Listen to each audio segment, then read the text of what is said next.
the same year later in Mumbai, he came as Jack Sparrow. Nice. And the funny thing is, he did not know that he was Jack Sparrow. He thought he was just a pirate. He did not have seen the movie. What? So You must have just seen an he image Googled on like Google or something, and you just like followed that as a Yeah, just reference. Google Pirate and you get Johnny Depp. after that show, we were called by NDTV to be on their channel and talk about people cosplaying. And they asked us, "Could the winner come in his costume?" I said, "You're going to be on TV again." He said, "Yeah, I'll do it." So he showed up there. We're sitting right before the interview starts. So I said, "तूने कैसे सोचा ये करने का?" कहता है, "मैंने Google किया ना pilot, फोटो आई मैं बन गया."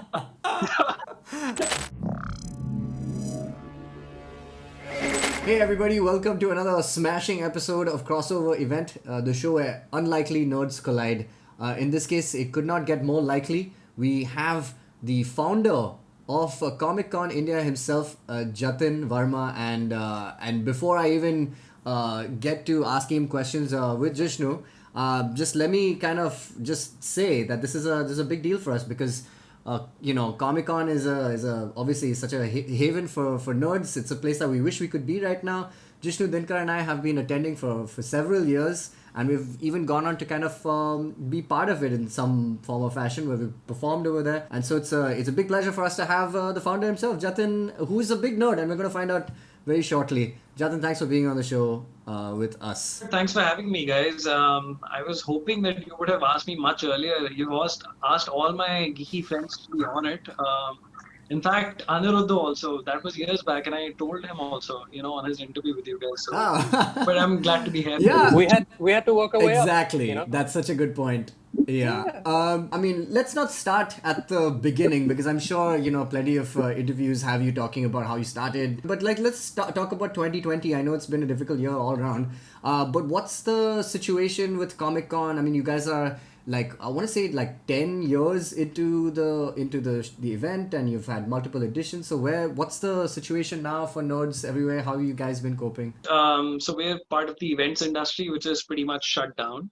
And for us, it's been a difficult year. We had to, kind of shutter down and hunker down and stay at home and obviously prepare for a whole year of maybe no events. And from the looks of it, at least this calendar year, which is till December, we might not have any events. I'm hopeful that we'll be back next year. We're trying to do stuff online. I am not one of those who support a full-fledged online Comic Con because if you've been to a Comic Con, you can't really make that experience online. I mean, everyone doesn't have a VR set where I'll create a whole world where you'll interact with everyone. But you can certainly take a lot of elements of it online, like, conversations, panels. So we do plan to keep doing those and maybe do a lot more maybe in the coming few months because that's usually our Comic Con season. But yeah, that's about it. It's kind of sad because not just for us, but anyone who's doing any sort of events, even just going to a bookstore, man. I mean, it's become a problem. And unfortunately, this is going to stay with us for a while. And especially for people who do large events, where it's not just about, maybe having a vaccine and things will get better. It's also just having people feel safe. And I don't know, we're preparing. We've thought of a bunch of stuff that we certainly know will happen when we come back. But fingers crossed. I mean, we knew that this year could be a washout, but we still have hope for the first quarter of 21, which is Jan to March. Right. Yeah. But the way that things are going in India, it looks on the difficult side. The fact that nerds have had all this time at home to kind of catch up and watch things and, basically nerd out on... Because somebody was just telling us that, 2020 has been a great year for video games. There's been so many announcements, so many things, and lots of, I suppose, reading up and consuming of content. So what have you been... reading, watching in the last year? Why don't you tell us what you've been up to? I'm someone who used to buy books every few months, and I would buy them in bunches and then spend the next, buy a massive stock of comics and then sit for 2 months and go through all of them. I started out like everyone else watching a lot of series, catching up on stuff that I'd missed out. I'm not a gamer, but I did spend an entire weekend playing the remastered Command & Conquer series that they released in July. Nice. Very cool. I spent that entire weekend not sleeping and just playing that. I did a whole reorganization of all my comics and books. So I have about 5,000 odd books or comics in Oof. my collection. Ooh. And I finally can now, if you ask me, oh, do you have this book? I know exactly where it would be. You've And inventorized. That's amazing. Nice. and I Alphabetized? and I did it basic basis my preference. It's not just publisher wise, but it's also like, oh, these are the ones that I want to go back to every few months or at least once a year. These are the more cliched books like I'll have a bunch of Agatha Christie's or the Frederick Sure. Forsyth whatever collections on the side. Then these are the indie books that I've had, and these are the so Ah, everything. so you've Netflix categorized it. So your continue watching is basically the stuff that you'd watch, you'd read again, basically. So that's how I spent the initial part of it. The past 2 months or 3 months has been more about, what, we need to get back to work. We need to figure out what we're going to do. You mentioned it's 10 years since we've been doing it. In fact, December would have been the 10th edition of Bombay and Delhi. And we were thinking massive stuff, like we'll spend money, we'll do this, we'll bring in someone. So all of that is out the window. We'll have a sober 10th anniversary, which will now technically be February. I wanted to ask, you obviously you're just talking about your comic book collection. I know that you were originally like a comic book like fan, and that's basically like you basically like did what any nerd would do, which is that how can this like almost selfishly like make me happy, which is like get kind of comic book creators together, and that's how you basically started Comic Con in India. So I just wanted to take you back to that moment and ask you like, you know, did you kind of like did you anticipate like that it was gonna get this big? I mean, obviously, I did. I came to it from a couple of different places. First was that I'll get to have access to all comics at one place for me. So that'll be awesome. Second was that I was being a little cocky about the fact that I can do a show. My experience of a event was just a Golden Kila Award ceremony, which is like a spoof Bollywood award. And that was done at in a conference hall with friends and family and some media or whatever. It was just for fun. The other part was I was producing television shows at that time, reality shows, dating shows. There used to be a show called Dare to Date. We used to produce it, but we used to do it for channels. And with all due respect to everyone who I used to work with, and they were wonderful people. It just so happened that our whole you couldn't own it. The channel ended up owning it. And we were a small production company, so there was no way where we could really challenge them to be like, we also get to own the property because they could do whatever with it, even if we weren't there. That was also one of the things that, I would like to do something that I own. I don't want to be doing something which is where I'm a service provider and then whoever bids the lowest can get that job and I'm out of the picture, even though I created it or at least I pitched it. And the other thing was, I was also publishing comics, so I thought it would be great to just get people to buy them at our own show. At least we won't have to pay for our own booth. In 2010, we were in the middle of the Commonwealth Games in Delhi. So they built up these stadiums and they spent a lot of money sprucing up Delhi. So suddenly there were a lot of venues. And we went about thinking, and not just me, the people used to work with me back then. Okay, how would we do it? Who would we call over for everyone? Who should be there? And you're right, there isn't a dedicated comic book culture that might be there in US or in Japan, but luckily for us, I mean, cartooning or cartoonists, the whole idea of someone doing a doodle or caricature has been there for a very long time, and everyone's grown up with it, with the newspaper and everything.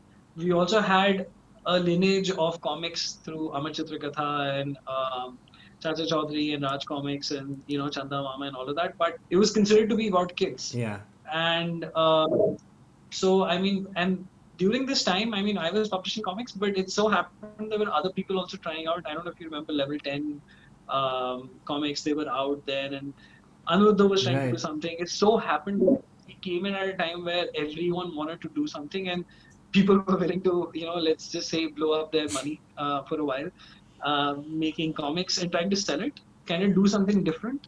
Even Mm-hmm. the graphic novels by Sanath Banerjee had Right, of come out a course. year or two earlier. Mm-hmm. There was a lot of talk about graphic novels in India, and everything was just coming together at the same time. It just so happened that things came together, and after we had done the first show, I thought whatever money I was investing into it, I'll lose all of it. But two things. One, I'll get a Wikipedia page where I said I did the first Comic Con, and anyone else can step off. Uh, and I'll get to have a lot of fun because I get to wear a costume. My first costume was Jean-Luc Picard without the bald head.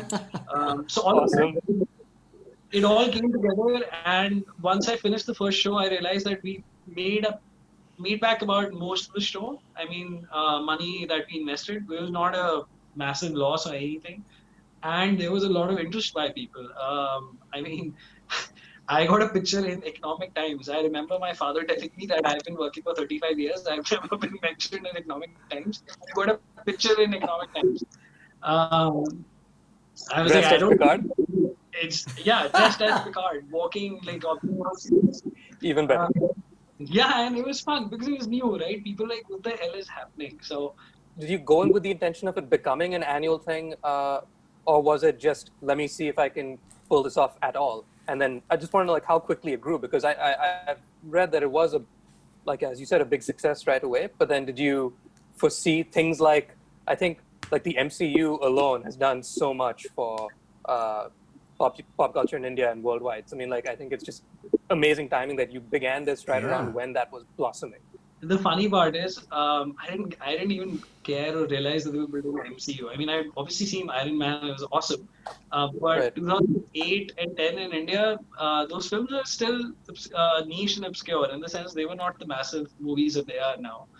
And people like me who'd been going for years watching all these movies would go and we'd watch it, and yeah, it did good, but India was nowhere near any radar of these foreign companies in terms of doing anything. In fact, most of the stuff sold at the Comic Con back then was bootleg or shipped in internationally, where it's just resold to India, Gotcha. so it was expensive as well. So yeah, there was no licensing for anything, where no one had legit stuff, not because they wanted to sell illegally, but there was no way of actually having that process.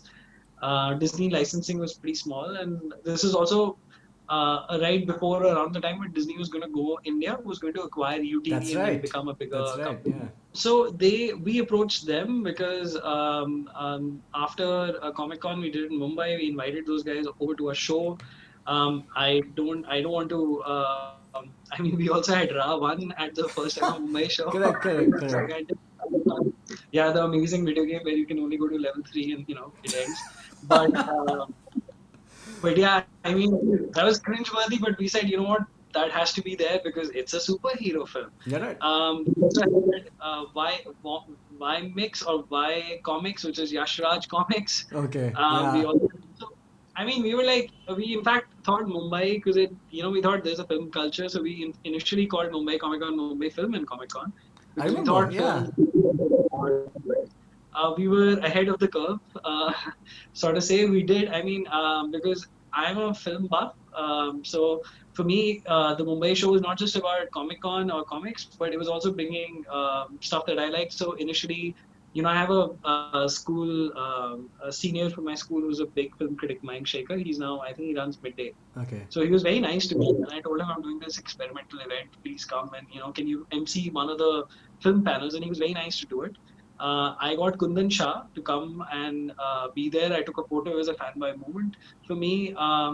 It was all of that was fun for me. So I thought film should be a big part of it because pop culture means films as well. And I cannot run away from Bollywood, but I can curate it and pick stuff that would be interesting. And we've had that, but for the sake of just simplifying things, we ended up changing the name to Mumbai Comic Con and making it simple and just uniform everywhere. But yeah, that was the idea. And so when we were starting out, I mean, I thought it was successful enough, and I would do it maybe once a year in Delhi. To be fair, I've never done events, so I was not looking at numbers very minutely. So it's not like I'm like, oh my god, I made a massive profit, so I should do another show. It was more like, oh, there were so many people there, and we didn't ticket it. Dilly Heart made I the money. We remember, were just yeah, Delhi Heart. It was, one of the most insane experiences. The only time I've been for Delhi Comic Con, and it was an open air Comic Con, which was so refreshing in many ways. And the weather was great. It was December. I remember going. I had a really good time over there. It was amazing. that was later probably if you went in yeah, I mean Delhi Comic Con for the first 3 years was in Delhi Heart, and then we shifted to a stadium and then kept Right, growing it right, right. from there. So it was for free, and we thought the response from everyone, and not just people who participated, people who attended, and also the novelty of it was so fun that we should take it to other cities because this is too good an opportunity to pass out. And so from there on, it kind of the journey began where we were learning on the road how to do a show, how to run it. We'd never done it, so you can imagine we made tons of mistakes, and we were horrible at it initially.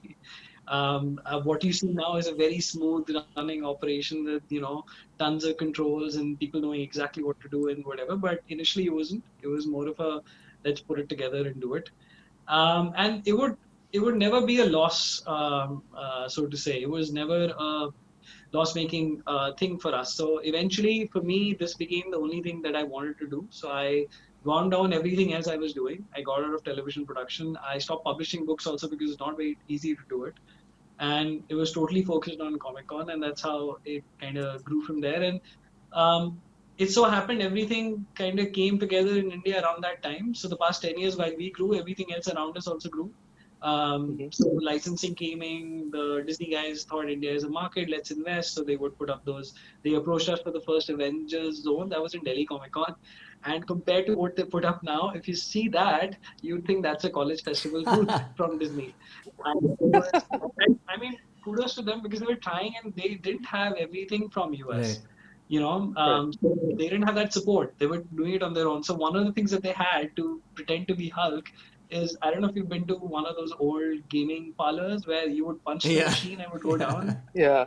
Yeah, so they Oh, did those. that to become a And and what did they just painted the boxing bag green or something like? They also had the hammer thing Right, right, where right. it's the circle. They're So the basically triangle thing carnival is that was like arcade Yeah, games. just yeah. Well, but yeah, I mean Yeah. they're doing their but best, I suppose. Yeah.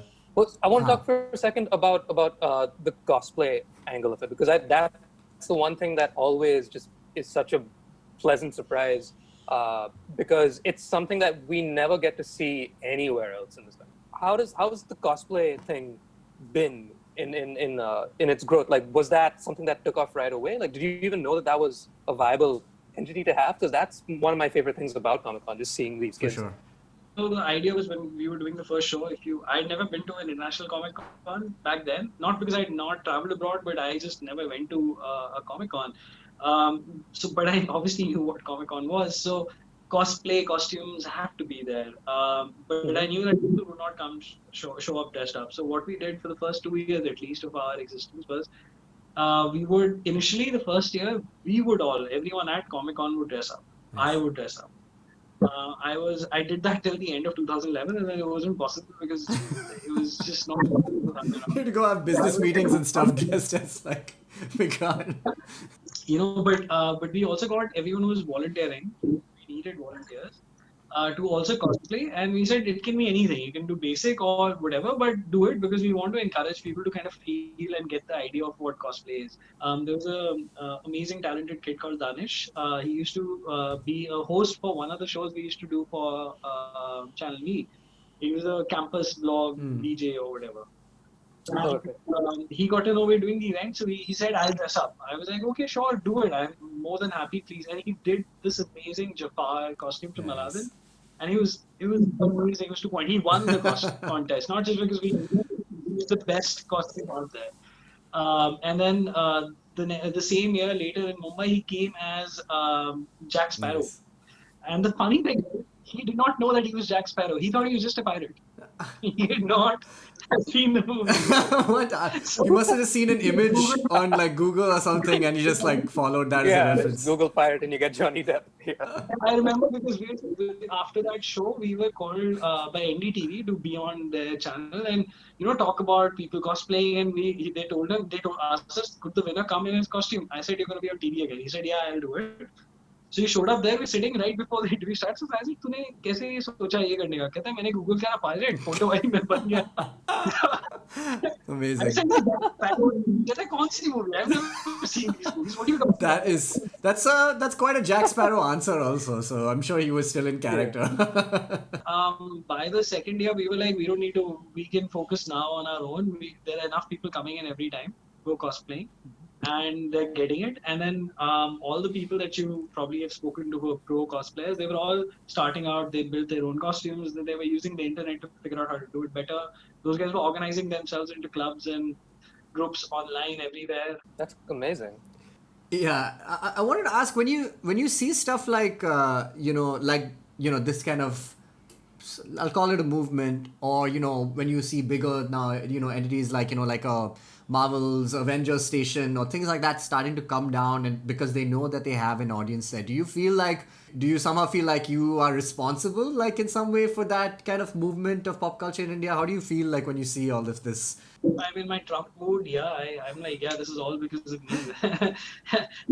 That store, that's because I did it. Otherwise, F you, I no one else. No, I mean, it's honestly fans. I mean, it's basically because people started tuning in and they started spending money on those things. I mean, we're still we're way far behind a lot of other countries. And it's still a pain. I mean, you can talk to anyone who sells licensed stuff and imports and toys and everything, how difficult it is to do it. And also how long it takes to kind of, sell this. In fact, initially for the first 2-3 years, because there were not enough people bringing in this stuff, I had to import in books, I had to import in toys, I had to sell them at the show under our own store. I remember standing at the store selling stuff in Bangalore, and I would get people coming in and losing their stuff mind on the toys and the books, and they would spend 50,000 rupees at one go, and people like that. So, and then eventually, when other people kind of stepped in and set up businesses and started buying the stuff, we had to take a step back and we were like, okay, we don't have to do this, and people can do it. Yeah. Yeah, so I mean, it's exciting to encourage it, to be part of it. That's going to be our legacy, and we'll always be part of the set of people who were part of that movement to kind of, grow India's pop culture and everything, bring it to where it is, and keep it growing. But it's not just because of us; it's mostly because people started kind of, looking at other things to consume, and they were not solely looking at Bollywood or cricket or whatever is happening in India, which is mostly our pop culture, Right. So people were experimenting more, and we had more opportunities. I mean, and that's because everything went digital, social media, and all of that.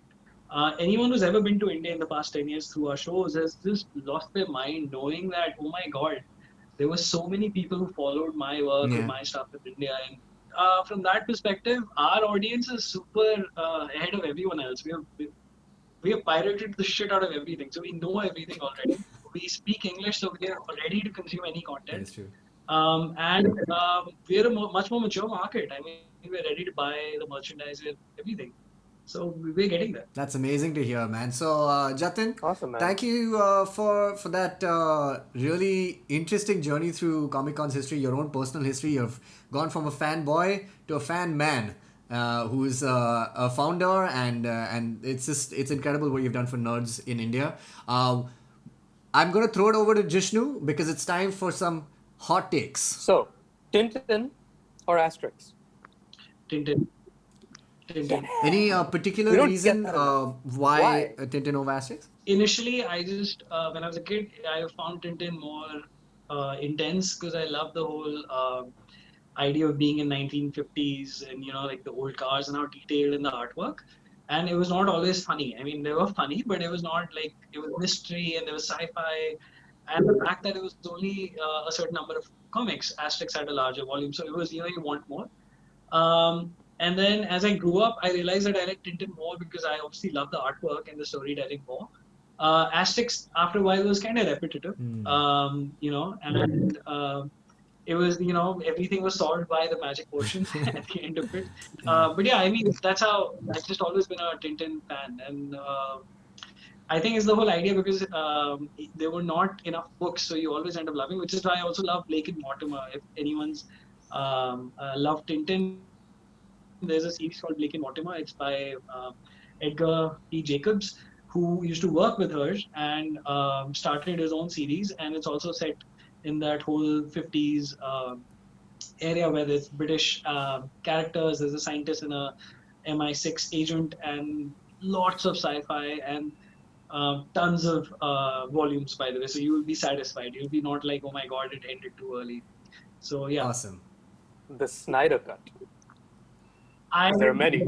I never thought Zack Snyder was a great director. I liked 300. I think he had a part in it, and then I liked. I didn't mind the Watchmen movie. I mean, it was true to the book, but it wasn't like, oh my god, I've blown away. So I had mixed feelings. I didn't like Man of Steel because Superman supposed. I'm a Superman fan. Superman is supposed to be about giving you hope. I mean, the guy was a good Superman, but the movie was very like sad, at least to Yeah. me. And then Batman vs Superman was just had so many flaws as a movie where you were like, what the hell?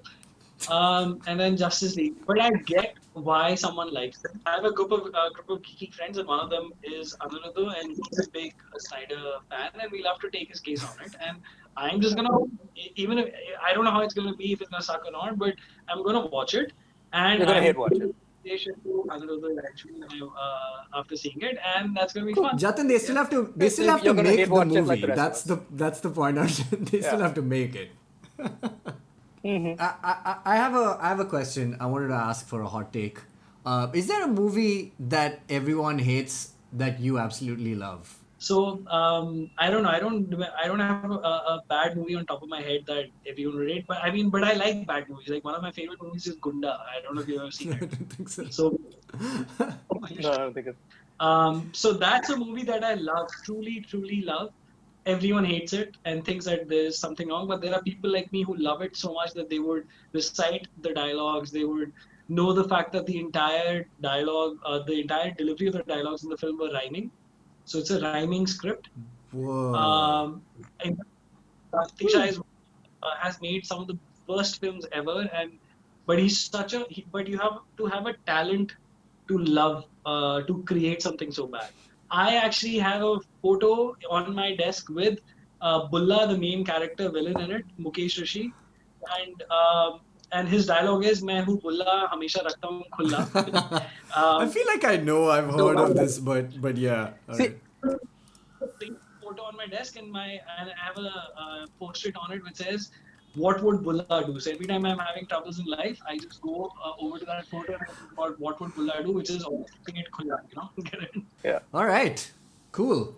Cool. That brings us to the end of this episode of Crossover Event with Jatin. Thank you so much, Jatin, for being here. We've always kind of admired the stuff that you've been doing at Comic Con, and we're very happy to be part of it now in some small way. And so yeah, man, good luck with the future. Is there anything you want to tell people now at the end? Something about Comic Con? Anything that's happening? Do you want to plug something? So we'll be doing a watch party for the boys finale Nice. next Friday, which is telling people let's watch it all together at the same time in our houses. So it's not on one platform, but that's going to be a lot of fun. And read more, buy more comics if you have more time on your hand. Absolutely. There's a lot of, and comics, buy anything that you like. And that's it. I mean, I just tell people read more comics. It's a lot of fun. Amazing. Thank you so much, Jatin, for being here, and really appreciate your time.